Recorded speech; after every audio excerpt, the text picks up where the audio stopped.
Welcome back, beautiful souls. So, today we are in the 8-8 portal, right? The Lion's portal. And I just got done listening to my coach and his EFT activation around activating the portal within. And that really inspired me for today's podcast. Just to talk about how everything that we consider prosperous, abundant, or like even if love or whatever we are seeking, right, all the things, all our desires, we always look on the outside, right? Like it's something that's happening on the outside, right? And it's there is this illusion of the outside surge. And we taught that abundance is in money, status, achievement, right? Or love is in with someone else completes you, right? Or power is in control or external success, right? We wait for signs, right? We look for portals, right? Like today we chase alignments, and in the process we miss the greatest alignment of it all, the one that's inside our own body. Yeah. The ancient texts, mystics, and even modern quantum teachings, right, agree on one thing: as within, so without. Yatha pinde tatha brahmande. As in the body, so in the cosmos. Every outer portal mirrors an inner one. So while the Lion's Gate, right, may be a cosmic event, its real power activates when you activate it within yourself. Isn't that powerful? Isn't that empowering? And aren't there so many things out there in our world that is so disempowering? That tells you that the power is with someone else, that tells you that everything, someone else can do but you can't. That, so and so can, if they help you, then you might be saved. How disempowering is that? How many of us empower each other, first of all, and secondly, how many of us believe that we can help ourselves, that we are the universe? Aham Brahmasmi. How many of us believe in that? Yeah. Like I was talking about being stubborn for positive things in our lives, right? Or for miracles. We are so stubborn when it comes to our doom, isn't it? It'll just take us a second to believe the worst of everything, right? And of course, there is the body, brain, there are a lot of things that are going behind it, by the way. However, it's very easy for us to slip into that spiral, so to say. But today, I want you to start looking within you. Sometimes it's not easy, but that's where you gotta be stubborn.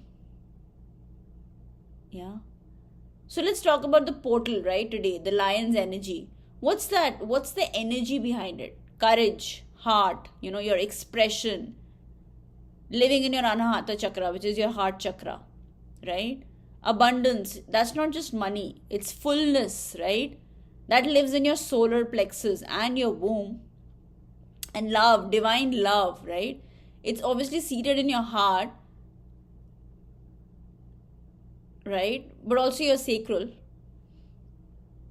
And power is not force, it's presence, and that lives in your grounded root chakra. Yeah. So you're not just a human walking on this planet. You are a living, breathing portal of energy, frequency, and potential. When you turn inward, even briefly, you'll notice your breath carries the rhythm of the universe. Your heartbeat is the drum of life. And your visions, they are the language of the soul. Yeah. Now, I actually want you to stay with me and let's work today, okay, on activating that portal within you. Okay? Let me give you 4 simple but potent ways to stop seeking and start activating that energy, that portal from within. Number 1 is breath work. Okay? So each deep conscious breath opens the body temple. Okay? Try the 4-4-4 breath. So inhale for 4 counts, hold for 4 counts, and exhale for 4 counts. Okay? And this will reset your inner field. Okay? Do this 3 times a day at least. Okay? And do it for 15 minutes or do it for 10 minutes. Actually, even 10 minutes in the beginning can be a little daunting. Do it for 5 minutes, right? Try it. Do it for 4 minutes, whatever. Start somewhere. Yeah? Read up on it. And see what's comfortable for your body. Right? The second is mirror work. Looking into your own eyes each morning and saying, I am the portal, I am the source, I am ready to receive. This reclaims your inner gaze. It rewires the subconscious. We've already spoken about the subconscious, right, in another episode. So tune in, listen up, and educate yourself. Yeah. The third is solar plexus tapping. Okay. Gently tapping or placing your palm on your womb or solar plexus and saying, I allow abundance to flow through me. I open to my own creative power. Yeah. This brings you back to where creation actually starts. And it starts with you. Yeah. And the fourth one is visualization. Close your eyes. Imagine a golden portal spinning inside your heart. Feel it expand. See light bursting from it, going outward, blessing your life. And this is you becoming the portal you are seeking.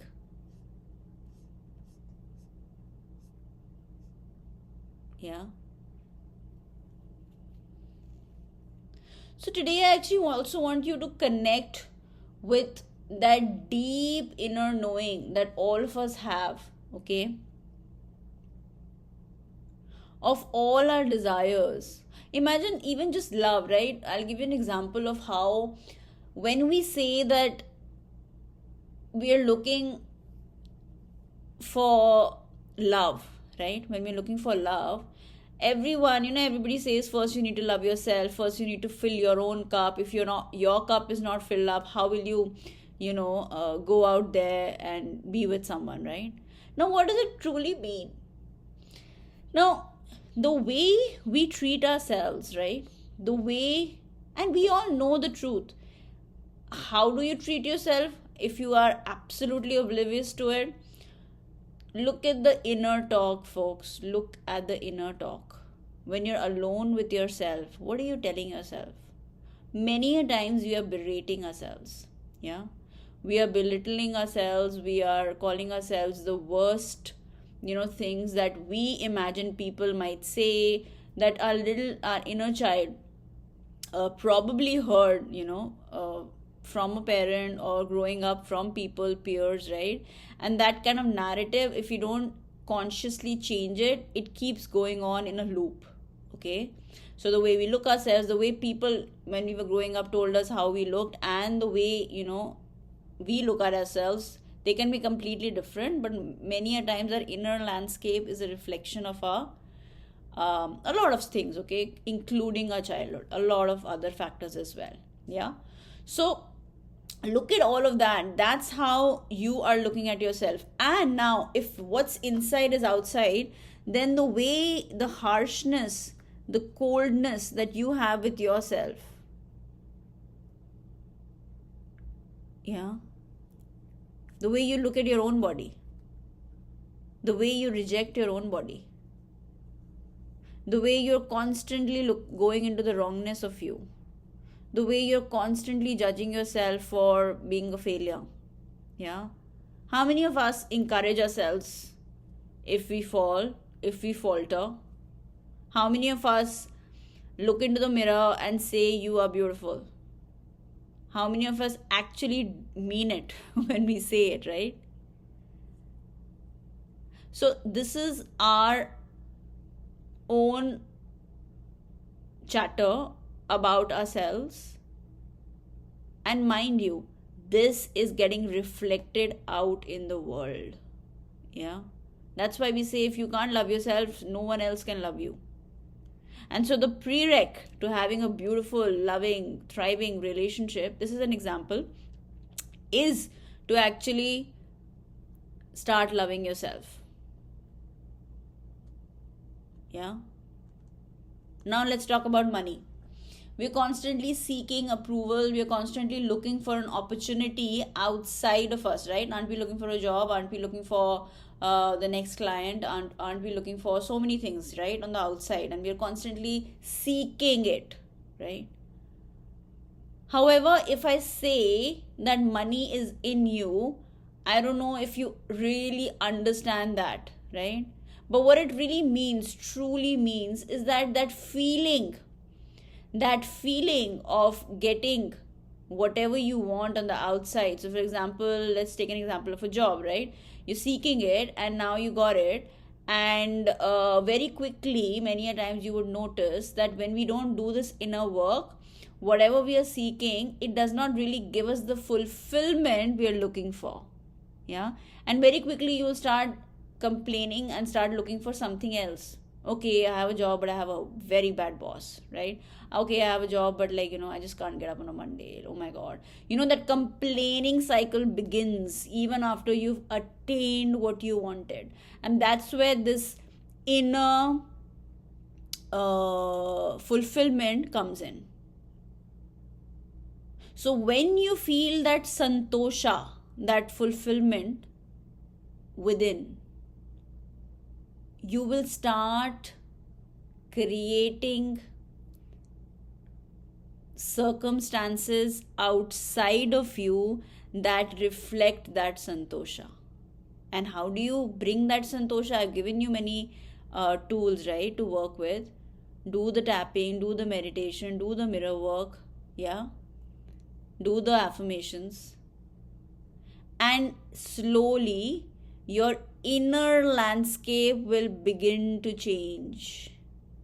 Because everything that you're seeking on the outside, remember folks, it is a reflection of the inside. So even if you get something on the outside and there is dirt inside, very quickly that thing that you've gotten on the outside will turn into dirt. You see how it works?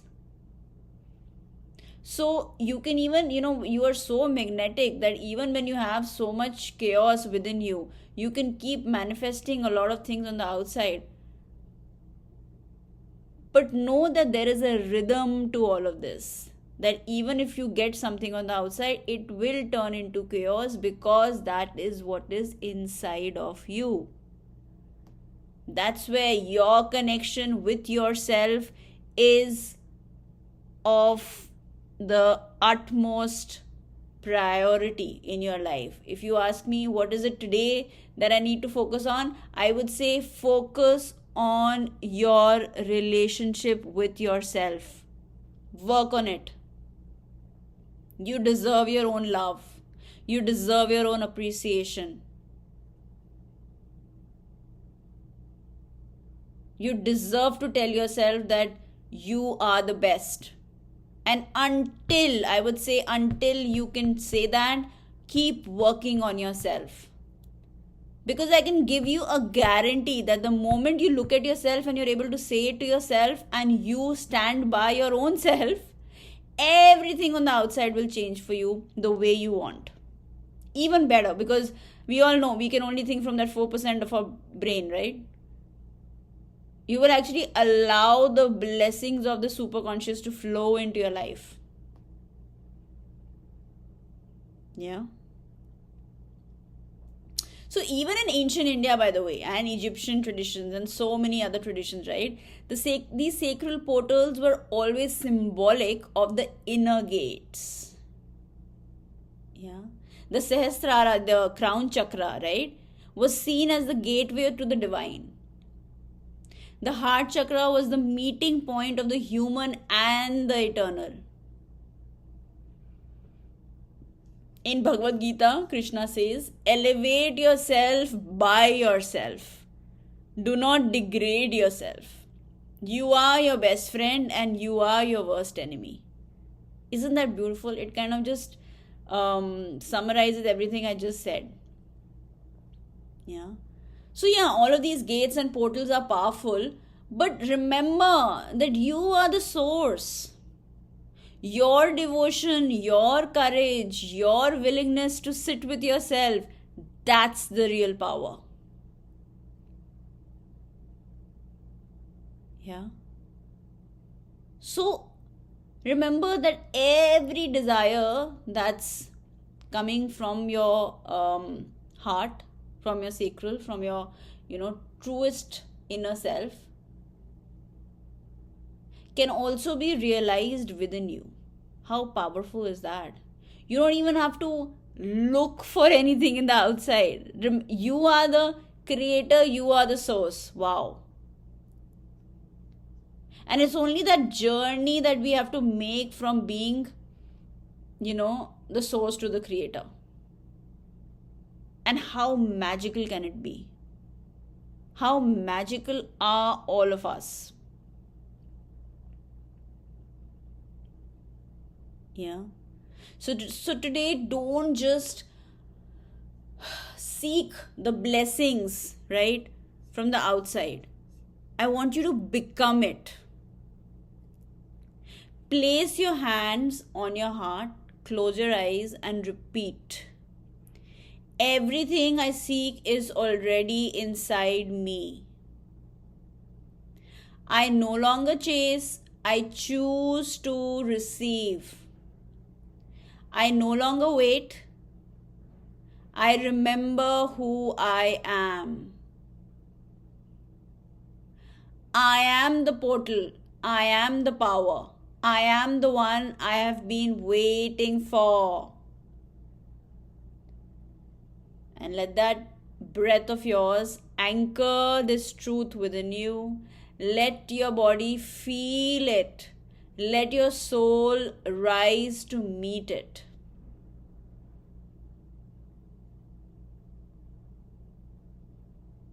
Yeah. Beautiful. Such powerful energies. I can feel the gush of energies. Sending loads and loads of power, divine energy, abundance, blessings your way, while you know that you have all of this within you. All you need to do is just activate it. Yeah. So thank you everyone for listening. And if this episode resonated, please share it with someone who's been looking for things out there. Yeah. And remind them gently to look within. Yeah. Until next time, keep breathing, keep trusting, and remember, you are the source. Thank you. Signing off, Anisha Dutt from Zarya Healings.